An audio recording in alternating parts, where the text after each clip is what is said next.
ಒಂದೇ ಮಾತ್ರ ಪೂರ್ಣ ಹಾಡೋದಿಲ್ಲ, ಹಾಡೋದು ಎರಡೇ ಪರ.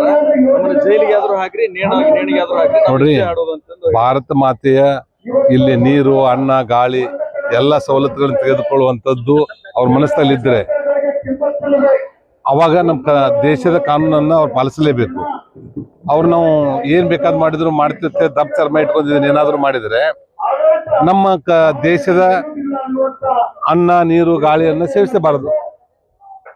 ಯಾವ ದೇಶದ ಕಾನೂನನ್ನ ಅವ್ರಿಗೆ ಒಪ್ತದೆ ಆ ದೇಶದ ಕಾನೂನು ಕಡೆ ಹೋಗುದು ಒಳ್ಳೇದು. ಅವರು ಕೆ ಹರಿಪ್ರಸಾದ್ ರಾಜ್ಯ ಅಧ್ಯಕ್ಷರಾಗಿ ಕೆಪಿಸಿಸಿ ಈ ತರ ಹೇಳುವಂತದ್ದು ಇದರ ಬಂಡತನದ ಹೇಳಿಕೆ ಅಂದ್ರೆ ಕೆಪಿಸಿಸಿ ಅಧ್ಯಕ್ಷರಾಗಿರ್ಬೋದು, ಅವ್ರ ಜೊತೆಗೆ ಇನ್ನೂ ಒಬ್ಬ ಸನ್ಮಾನ್ಯ ಗುಲ್ಬರ್ಗಾ ಶಾಸಕ ಮತ್ತು ಗೃಹ ಮಂತ್ರಿ ಅವರು ಸಹಿತ ಉದ್ದಟತನದ ಮಾತುಗಳು ಬಾಯಿ ತೆಗೆದ್ರೆ ಸಾಕು, ಬರೀ ನಮ್ಮ ಸಂಘ ಪರಿವಾರದವ್ರ ಬಗ್ಗೆ ಮಾತಾಡುವಂಥದ್ದು, ಬಿಜೆಪಿ ಬಗ್ಗೆ ಮಾತಾಡುವಂಥದ್ದು, ಹಿಂದೆ ಮುಂದೆ ಏನು ಗೊತ್ತಿರಲಾರ್ದ ಮಾತಾಡಿ ಒಬ್ರು ಹೀರೋ ಆಗ್ಲಿಕ್ಕೆ ಕೊಟ್ಟಿದ್ದಾರೆ. ಅವರು ಬೇರೆ ಸಂಘ ಪರಿವಾರ ಇರುವಂತದ್ದು 100 ವರ್ಷದ ಇತಿಹಾಸ ಇರುವಂತ ಒಂದು ಸಂಸ್ಥೆ ಅದು.